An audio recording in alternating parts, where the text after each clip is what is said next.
Hello and welcome to Yoga Sutra, Chapter 2, Verse 50. My name is Sylvia Mordini and I'm the founder of Life Inspired and Alchemy of Yoga. It's an honor to share this wisdom with you today. So let's dive in. This is part of a set of 5 sutras, aphorisms that are short and memorizable, related to pranayama. In that set is 2.49, the one before this one, 2.50, and then 2.51, 2.52, and 2.53. So continue to look at this in relationship with the others. One of the very first things I learned about yoga and about breathing was this, that we are given a certain number of breaths upon entering this world. And the faster you move through those breaths, the sooner you die. And when we're stressed and overwhelmed, we breathe really, really, really, really fast, and we're shortening our life. But the gift is the number of breaths you receive upon taking that first breath. So pranayama is to slow down with purpose, on purpose, the flow of breath and prana to therefore then extend your life. So this is the very first thing I learned. And it's fundamental to the yogic path. And I immediately said to myself, yes, that totally resonates. I get it. When I'm stressed, when I'm worried, I breathe faster. And if I have only a certain number of breaths, I better start slowing down so that my life doesn't just pass me by. And I wake up and it's like Friday and I don't know what happened between Monday and Friday. Or I wake up and it's 10 years later or 15 or 20 years later. So staying mindful to the breath, slowing it down, makes us also more grateful for the breath itself.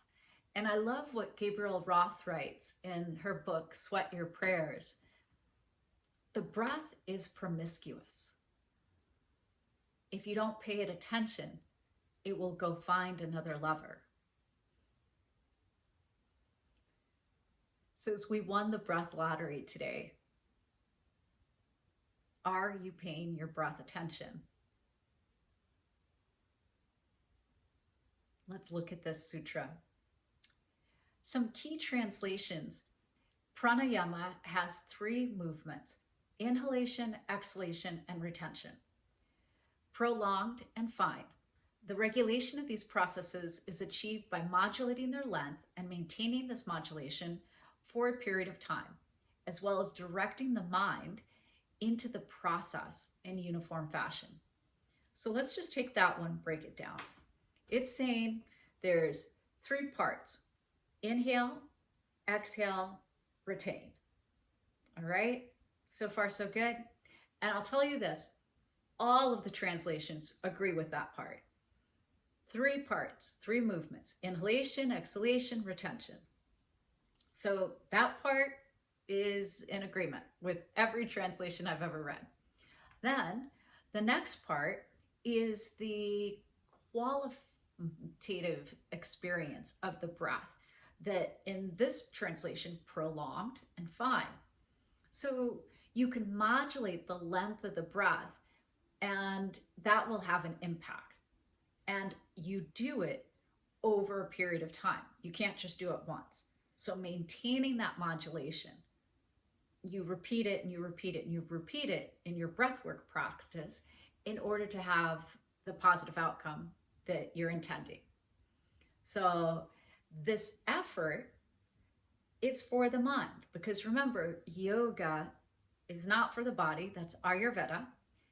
Yoga is for the mind. Like yoga, the whole thing is for your mind. So when we breathe on purpose, managing the inhale, the exhale, the retention, then we're focusing the mind. We're putting the mind into this process.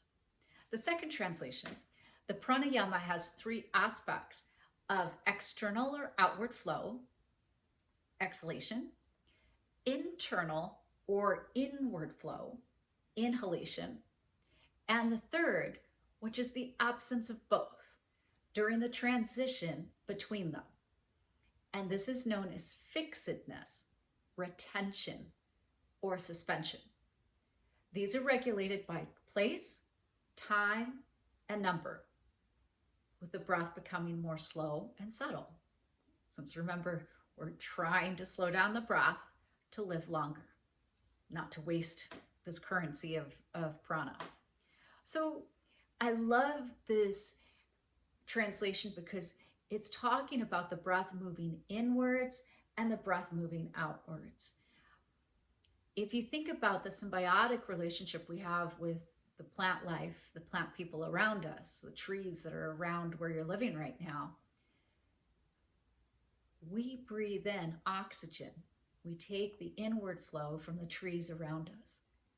We breathe out carbon dioxide that the trees need in order to survive. The in and out is exactly to the nature of nature. We have what they need, they have what we need, and then we share. That this is the process of respiration for the planet, taking your micro as you to the macro, to the whole human race on this planet. So there's also the words internal. So it's like an internal focus, but we're also part of something greater. An external focus, being aware that we are in relationship to people, things around us and outside of us. But there's both. And that if we change the timing and where we put the retention or suspension or fixedness, that changes the feeling, and that it's up to you. Yeah. So that's really empowering as well.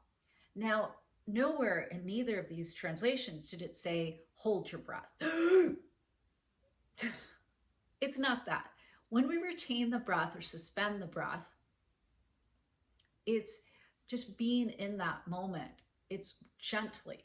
It's not to the point of effort where then we're like, afterwards. It's never that. The last word in this translation I want to point out is that between the inhale and the exhale, there's something. And that is transition. And between the exhale and the inhale, there's something.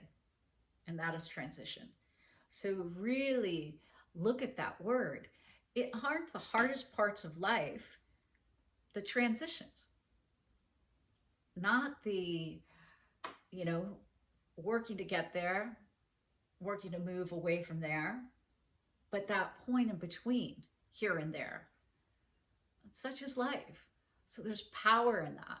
And it's said that power in the suspension is your potential yet to be realized. It's also the sound of Om. It's the power of manifestation. So that's that power in transition. Third translation, right control of prana is external, internal, or motionless. It is subject to place, time, and number, and is also protracted or brief. You can make it longer, you can make it shorter. And I love that word, motionless. So now for the suspension, we have suspension, motionless, fixedness, retention. Way better ways of explaining this than saying, hold your breath. The next translation, the phases of breathing are exhalation, inhalation, and suspension. Observing them in time, space, and number, one is able to render breathing more harmonious in duration and subtlety. Then another translation. This is from Desikachar. Pranayama involves the regulation of the exhalation, the inhalation, and the suspension of the breath. The regulation of these three processes is achieved by modulating their length and maintaining the modulation for a period of time, as well as directing the mind into the process. These components of breathing must be both long and uniform. So these words, regulation, and are very different than what so often I see as a translation of pranayama is breath control. That just feels like, I mean, have you ever felt like somebody was trying to control you? And what do you do in response? You're like, yes, control me. Or you're like, no, resist. So you can use a thesaurus and find the words that better exemplify the what you're doing in being deliberate in with your breath, in the regulating of the breath. But I like to think of it as you are the CEO of your life, and what kind of CEO do you want to be, and how do you want to get along with your people, the constituents of your arms and your legs and your ears and your nose. And so are you like really hard manager, or are you a benevolent leader, a visionary, gentle, kind, and compassionate? So can you be that in with your breath? So now the potential for changing the number, there's some different examples. Let me make it real. We can use a 1-to-1 breath ratio. So like in sama vriti breathing, sama means balanced, equal breath, balanced breath. Inhale 4, exhale 4. Or you could change that number. Inhale 5, exhale 5. Inhale 10, exhale 10. And that's going to lengthen the breath, right?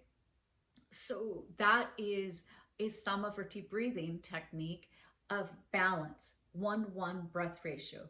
This equals this. Whatever this is equals this. Now there's box breathing. This is inhale, retain the breath, exhale, suspend the breath. And I'll draw it. Inhale. Now suspend the breath. Exhale. Suspend the breath. It's like this.